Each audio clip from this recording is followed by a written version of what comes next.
प्यारे विद्यार्थियों, good morning.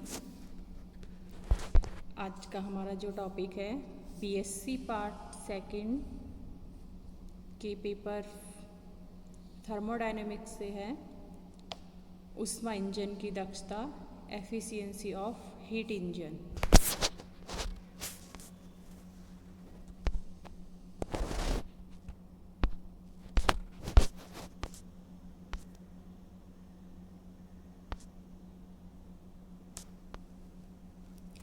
ऊष्मा इंजन की दक्षता क्या होती है? ऊष्मा इंजन की दक्षता को हम ऐसे परिभाषित कर सकते हैं, इंजन द्वारा कितना हमें आउटपुट वर्क मिला, यानी इंजन द्वारा इस कार्य को करने के लिए कितनी ऊष्मा अवशोषित की गई, उन दोनों का जो अनुपात है वह एफिशिएंसी ऑफ हीट इंजन कहलाता है। इसे नीटा से शो किया जाता है। नीटा equal W ratio Q1। Q1 यहाँ पर कार्यकारी पदार्थ द्वारा अवशोषित की गई ऊष्मा है। एक चक्र में कार्यकारी पदार्थ ऊष्मा स्रोत से जो ऊष्मा अवशोषित करता है उसे Q1 से शो किया गया है।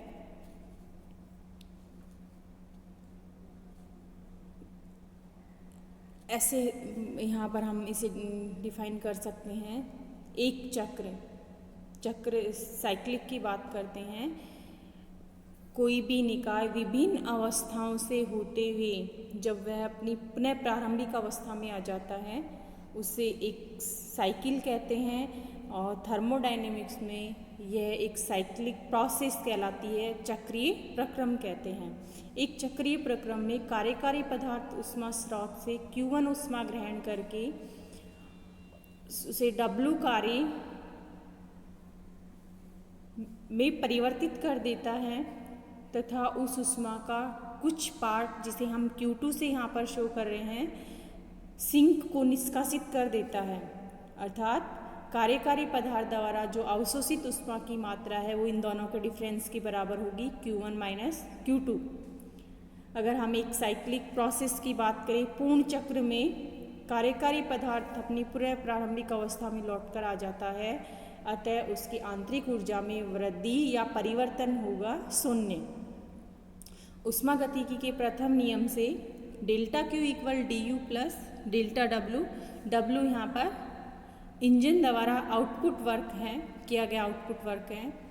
du 0 है, अतः delta Q equal W। Delta Q heat में परिवर्तन, कुछ पार्ट जो है कार्य में परिवर्तित हो गया तथा कुछ पार्ट है वो सिंक को निष्कासित कर दिया जाता है, इसलिए इसे Q1 माइनस Q2 से अवशोषित ऊष्मा जो है उसका रिजल्ट जो है Q1 minus Q2 equal W। Work equal Q1 minus Q2। Formula 1 efficiency of heat engine, Neeta equal W upon Q1 यानी वर्क बाय हीट।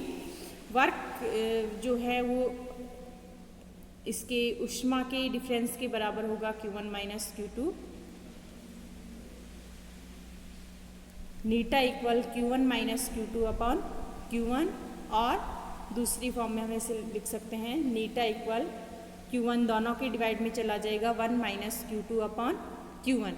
एफिशिएंसी जो है वो परसेंटेज में होती है, अतः इसे हम परसेंटेज में शो करने के लिए 100 से मल्टीप्लाई कर देते हैं 1 minus Q2 upon Q1 into 100%। इस समीकरण से हम कुछ रिजल्ट्स निकाल सकते हैं। फर्स्ट जो रिजल्ट है वो है Q2 इक्वल 0। यदि Q2 जो है वो 0 हो, यानी सिंक को ऊष्मा का कुछ भी पार्ट नहीं जाए, उस स्थिति में Q2 का मान 0 होगा। और नीटा इक्वल Q2 जब 0 होगा तो 1 minus Q2 by Q1, 0 by Q1 into 100%, यानी इस स्थिति में नीटा जो है वो 100% होगा। ऊष्मा स्रोत से ग्रहण की गई ऊष्मा पूर्ण रूप से यांत्रिक कार्य में परिवर्तित हो जाती है। किस कंडीशन में? जब Q2 इक्वल 0 हो। दूसरी जो कंडीशन है वो है जब Q2 इक्वल Q1, यानी Q1 और Q2 दोनों बराबर हों। इसका मतलब ये है कि कार्यकारी पदार्थ द्वारा पूर्ण रूप से ऊष्मा को कार्य में बदल दिया गया है, अर्थात ऊष्मा का उच्च ताप से निम्न ताप पर स्थानांतरण कर दिया गया है।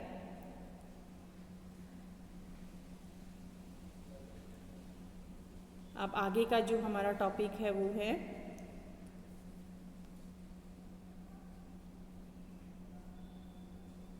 कार्नोट चक्र एवं कार्नोट का आदर्श इंजन। कार्नोट चक्र से पहले हम एक टर्म पढ़ेंगे, साइक्लिक प्रोसेस, चक्रीय प्रक्रम।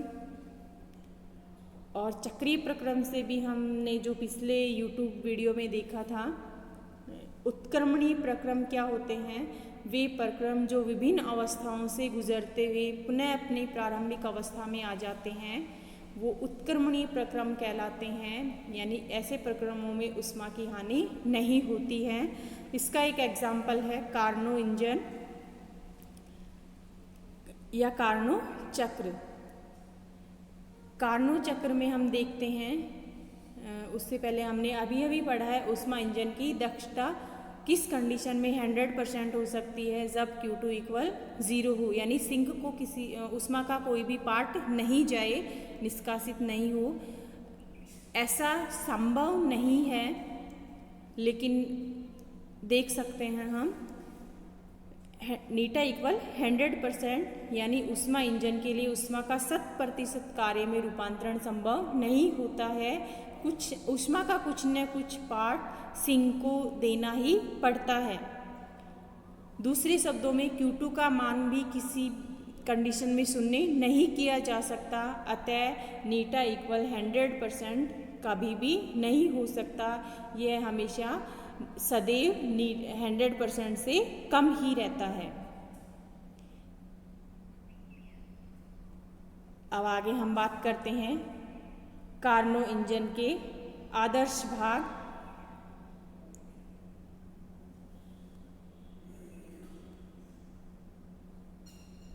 कुछ भाग हैं कार्नो इंजन के, मुख्यतः 4 भाग हैं यहाँ पर। पहला जो भाग है इसका है वो है सिलेंडर। दूसरा जो भाग दिया हुआ है ऊष्मा स्रोत। तीसरा जो पार्ट है वो है इसका स्टैंड, तथा चौथा जो पार्ट है वो है ऊष्मा सिंक। पहले भी हमने पढ़ा है ऊष्मा इंजन के मुख्यतः 3 भाग होते हैं, ऊष्मा स्रोत, कार्यकारी पदार्थ और ऊष्मा सिंक। अब हम कार्नो इंजन पढ़ रहे हैं, कार्नो का आदर्श इंजन, जिसमें कार्नो के आदर्श इंजन के मुख्य भाग हैं। पहला जो भाग है वो है ऊष्मा स्रोत, दूसरा भाग है ऊष्मा सिंक, तीसरा भाग सिलेंडर या कार्यकारी पदार्थ, और चौथा भाग जो है वो है इसका स्टैंड। के बारे में थोड़ा हम देख लेते हैं। ऊष्मा स्रोत क्या होता है? ये उच्च ताप T1 केल्विन पर एक अनंत ऊष्माधारिता का भंडार होता है, जिसका ऊपरी पृष्ठ सुचालक तल का बना हुआ होता है, जिसके द्वारा कार्यकारी पदार्थ को ऊष्मा ग्रहण करवाई जाती है। अर्थात कार्यकारी पदार्थ द्वारा ऊष्मा ग्रहण करने से स्रोत के ताप में कोई परिवर्तन नहीं होता है, क्योंकि इसकी ऊष्माधारिता अनंत होती है। दूसरे भाग की हम बात करते हैं ऊष्मा सिंक। तापक्रम इसका T2 केल्विन निम्न तापक्रम लिया जाता है। इस ऊष्मा सिंक की भी ऊष्माधारिता अनंत ली जाती है, तथा इसका ऊपरी स्थल भी सुचालक होता है, जिससे कार्यकारी पदार्थ अनुपयोगी ऊष्मा को निष्कासित करता है। इसके ताप में भी कोई परिवर्तन नहीं होता है, क्योंकि इसकी ऊष्माधारिता भी अनंत होती है। तीसरे पार्ट के बारे में हम बात करते हैं सिलेंडर। पूर्ण कुचालक दीवारों एवं पूर्ण सुचालक आधार का बेस जो है इसका वो होता है सुचालक तल, और दीवार जो हैं वो इसकी होती हैं कुचालक। एक सिलेंडर होता है जिसमें घर्षण रहित पिस्टन लगा हुआ होता है।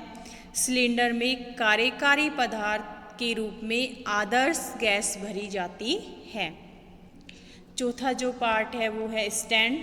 यह पूर्णतः कुचालक प्लेटफॉर्म होता है जो सिलेंडर के लिए एक स्टैंड का कार्य करता है। इस पर गैस का रुद्धोष्म प्रसार या संपीड़न प्रसार करवाया जाता है। आज हमने जो पढ़ा है वो है ऊष्मा इंजन की दक्षता तथा कार्नो चक्र एवं कार्नो के आदर्श इंजन के मुख्य भाग। ऊष्मा दक्षता को नीटा से शो किया जाता है, ये वर्क बाय हीट होती है, और इसका फॉर्मूला जो है नीटा इक्वल 1 - Q2 अपॉन Q1।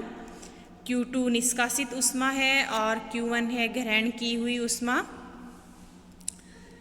नीटा परसेंट में दिया जाता है 1 - Q2 अपॉन Q1 इंटू 100%। जब Q2 0 हो तो नीटा 100% होगा, ऐसा संभव नहीं होता है, और Q2 को 0 रखना भी संभव नहीं होता है। इस कंडीशन के आधार पर ही हम कार्नो का आदर्श इंजन पढ़ रहे हैं। कार्नो का आदर्श इंजन एक काल्पनिक मशीन है जो ऊष्मा को यांत्रिक कार्य में परिवर्तित करता है। इस इंजन में कार्यकारी पदार्थ विभिन्न उत्क्रमणीय प्रक्रमों से गुजरकर पुनः अपनी प्रारंभिक अवस्था को प्राप्त करता है। कार्यकारी पदार्थ द्वारा पुनः अपनी प्रारंभिक अवस्था को प्राप्त करना पूर्ण चक्र कार्नो चक्र कहलाता है। आगे की कक्षा में हम वर्किंग ऑफ कार्नोट इंजन पढ़ेंगे, वर्किंग प्रोसेस। Thank you.